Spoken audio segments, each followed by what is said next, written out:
Hello students, आज हम करते हैं रे डायग्राम ऑफ कॉनकेव लेंस।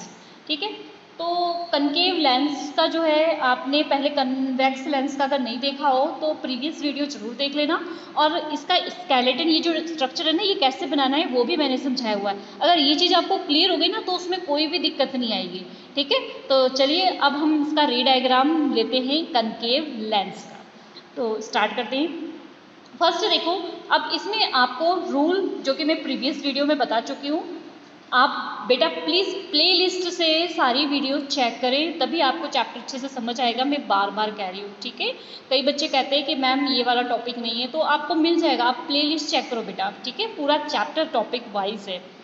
तो यहाँ पर हमने ये प्रीवियस वीडियो में जो है डिस्कस किया था, हम आज डिस्कस करें कनकेव लेंस। तो कनकेव लेंस में क्या है, फर्स्ट देखो, अगर पैरेलल आती है रेज तो वो क्या होती है, डाइवर्ज हो जाती है, लेकिन एक्चुअल में कहाँ मीट करती है, दूसरी साइड फोकस पर। सेकेंड रूल, अगर वो इस तरीके से बैंड होते हुए आ रही है तो वो आगे जाके कैसी हो जाएगी, पैरेलल हो जाएगी, और आगे जाके कहाँ मिलेगी, यहाँ पर फोकस पर। ठीक है।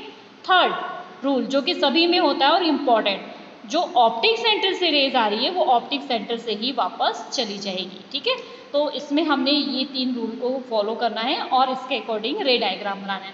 और इसमें जो है रे डायग्राम बेटा, ये सिर्फ 2 ही रे डायग्राम है। एक जब ऑब्जेक्ट क्या हो, इन्फिनिटी हो, ठीक है। अगर इन्फिनिटी है, ऑब्जेक्ट दूर है, एक कंडीशन ये हो जाएगी। एंड सेकंड कंडीशन होगी इसकी कि जब ऑब्जेक्ट क्या होगा, जब ऑब्जेक्ट होगा F2 और F1 के बीच में। ठीक है, दोनों का स्केलेटन मैंने तैयार कर लिया है, आपको प्रीवियस वीडियो में मैंने समझाया हुआ है, आप भी ऐसे ही करना है। ठीक है, तो चलिए स्टार्ट करते हैं। फर्स्ट हम देखते हैं, जब ऑब्जेक्ट क्या है, इन्फिनिटी है, तो ऑब्जेक्ट इन्फिनिटी है, इसके लिए सबसे पहले अगर कोई भी ऑब्जेक्ट इन्फिनिटी होती है तो रेस कैसी आती है, ये प्रीवियस वीडियो में हम समझ चुके हैं। हमेशा रेस कैसी आती है, पैरेलल आती है। तो हमने यहाँ पर सबसे पहले क्या करना है, पैरेलल रेस लेके आनी है। तो चलिए पैरेलल रेस लेके आते हैं। यहाँ से ऑब्जेक्ट कहीं यहाँ दूर है, कहीं दूर है ऑब्जेक्ट, ठीक है। चाहे तो आप ऐसे यहाँ पर बना भी सकते हो ऑब्जेक्ट, नहीं भी बनाओगे तो कोई प्रॉब्लम नहीं है। इस तरीके से ये ऑब्जेक्ट हो जाएगा आपका ए और बी। ठीक है, यहाँ से अगर आपकी पैरेलल रेज आ रही है तो क्या कंडीशन होगी आपकी, ये क्या हो जाएगी, यहाँ से डाइवर्स हो जाएगी। इस तरीके से ये डाइवर्स हो गई। ठीक है, यहाँ से रेज आई और ये डाइवर्स हो गई, लेकिन एक्चुअल में कहाँ मीट कर रही है, एक्चुअल में यहाँ पर मीट कर रही है F1 पर, फोकस पर। तो इसको हमने डैश डैश से ये मिला देना है। ठीक है, अगली पैरेलल रेज यहाँ से अगर आ रही है, यहाँ से अगली पैरेलल रेज आ रही है तो ये भी क्या होगी, डाइवर्स हो जाएगी। ठीक है, ये डाइवर्स हो गई, लेकिन एक्चुअल में कहाँ मीट कर रही है, ये एक्चुअल में यहाँ पर मीट कर रही है। अब देखो, ये हमारा हो गया, अगर ऑब्जेक्ट क्या है, इन्फिनिटी पर है, इसका रे डायग्राम कनकेव लेंस में। तो यहाँ पर ऑब्जेक्ट जो है, अब यहाँ से पैरेलल अगर आ रही थी रेस, डाइवर्ज हो गई, लेकिन एक्चुअल में F पर मीट कर रही है, तो हम क्या लिखेंगे, ऑब्जेक्ट कहाँ है, एट इन्फिनिटी। अब इमेज कहाँ फॉर्म्ड हो रही है, इमेज फॉर्म्ड हो रही है F1 पर, तो क्या लिखेंगे, एट F1। ठीक है, समझ आ गया। उसके बाद इमेज कैसी फॉर्म्ड हो रही है, एक चीज़ मैंने आपको बार बार समझाया हुआ है कि अगर इन्फिनिटी ऑब्जेक्ट है तो इमेज कैसी होगी, पॉइंट साइज की, बहुत छोटी।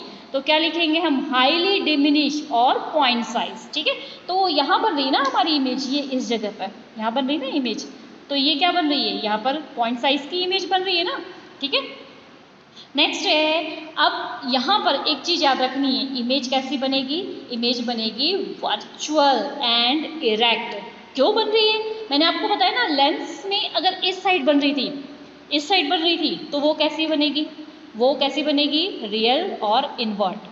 ठीक है, लेकिन अब अगर इस साइड इमेज बन रही है तो वो कैसी होगी, वर्चुअल और इरेक्ट। ठीक है, तो चलिए नेक्स्ट करते हैं। तो इसमें मैंने आपको बताया है कि 2 कंडीशन होती है। एक कंडीशन हमने कर ली कि ऑब्जेक्ट जब था इन्फिनिटी था, अब ऑब्जेक्ट हमारा कहाँ है, F2 और F1 के बीच में, बस ये 2 ही कंडीशन है इस पे। ठीक है, ये 2 कंडीशन आपने याद रखनी है। तो यहाँ पर हम बना लेते हैं ऑब्जेक्ट को। हमारा ऑब्जेक्ट जो है 1.5 का बनाना है ना हमें, ये यहाँ पर हम बीच में बना लेते हैं 1.5 का, ये हमारा ऑब्जेक्ट। ये क्या हो गया, ए और बी, ठीक है। अब यहाँ से कैसी रेज आपकी जानी है, फर्स्ट तो आपकी कैसी जानी है, पैरेलल जानी है। ये रेज आपकी गई पैरेलल, पैरेलल रेज कैसी हो जाएगी, बैंड हो जाएगी। कैसे, ये डाइवर्ज हो गई, ठीक है। तो ये गई और ये क्या हो गई, डाइवर्ज हो गई, ठीक है। लेकिन एक्चुअल में कहाँ मीट की है, एक्चुअल में तो यहाँ मीट की है ना, यहाँ पर एफ पर, ये एक्चुअल में यहाँ पर मीट की है, ठीक है। थोड़ा सा टेढ़ा हो गया, आपने इसको लाइन के साथ ही मिलाना है, ठीक है। उसके बाद अगली कंडीशन हमने क्या ले लेनी है, ऑप्टिक सेंटर से आएगी और ऑप्टिक सेंटर से ही वापस जाएगी। तो ये ऑप्टिक सेंटर से आई थी और ये ऑप्टिक सेंटर को ही वापस चली गई। अब देखो इमेज कहाँ फॉर्म्ड होती है, जहाँ दो रेज मिलती है। तो एक तो ये यहाँ पर आके है और दूसरी ये गई है, तो ये दोनों कहाँ मिल रही है, इस जगह मिल रही है ना। तो इट मीन्स यहाँ पर क्या हो रही है, इमेज फॉर्म्ड हो रही है, ये इमेज फॉर्म्ड हो गई। प्रिंसिपल एक्सिस से ऊपर बनेगी तो हमेशा क्या होगी, ऊपर कोई बनेगी, ठीक है। अगर प्रिंसिपल एक्सिस से नीचे बनेगी तो उल्टी बनेगी इमेज। प्रिंसिपल एक्सिस से ऊपर बनी है ना, तो ये क्या हो जाएगा, ए डैश एंड बी डैश, ठीक है। ये इमेज फॉर्म्ड हो गई। अब कैसे लिखेंगे इसको, अब लिखने के लिए सबसे पहले आपके पास क्या हो गया, ऑब्जेक्ट। ऑब्जेक्ट कहाँ पर है, बिटवीन F2 एंड F1। तो हमने क्या लिख लिया, बिटवीन F2 एंड F1, ठीक है। नेक्स्ट इमेज कहाँ फॉर्म्ड हो रही है, इमेज फॉर्म्ड हो रही है F1 और ऑप्टिक सेंटर के बीच में, ठीक है। या फिर हम इसको लिख सकते हैं कि किसमें, इनके बीच में, ऐसे लिख दो, ये यहाँ पर इंफिनिटी है F1 और ऑप्टिक सेंटर के बीच में, ठीक है। अब कैसी बन रही है, देखो ये ऑब्जेक्ट तो आपको दिख रहा है ना, ये बड़ा है ऑब्जेक्ट, तो ये कैसी इमेज बन रही है, छोटी बन रही है ना। तो कैसी इमेज हो गई, डिमिनिश। और लेंस के इस साइड बन रही है, तो लेंस के इस साइड इमेज हमेशा कैसी होती है, लेंस के इस साइड की इमेज हमेशा कैसी होती है, वर्चुअल एंड इरेक्ट। ये सीधी है ना, सीधी है, प्रिंसिपल एक्सिस से ऊपर है तो सीधी है। और लेंस के अगर इस साइड बनेगी तो वर्चुअल होगी और इस साइड बनेगी तो क्या होगी, रियल होगी। तो ये याद रखना हमेशा, समझ आ गई बात, ठीक है। तो बस ये कंडीशंस जो मैंने आपको बताई है, ये कंडीशंस अगर आप याद रखोगे ना, तो रे डायग्राम में आपको कोई भी प्रॉब्लम नहीं आएगी, सारे रे डायग्राम क्लियर हो जाएंगे आपके। तो बेटा सिर्फ यही कहूँगी मैं, आप प्ले लिस्ट से रेगुलर देखना सारी वीडियोज़ को, तो आपको अच्छे से समझ आ जाएगा, ठीक है। Thank you, bye bye.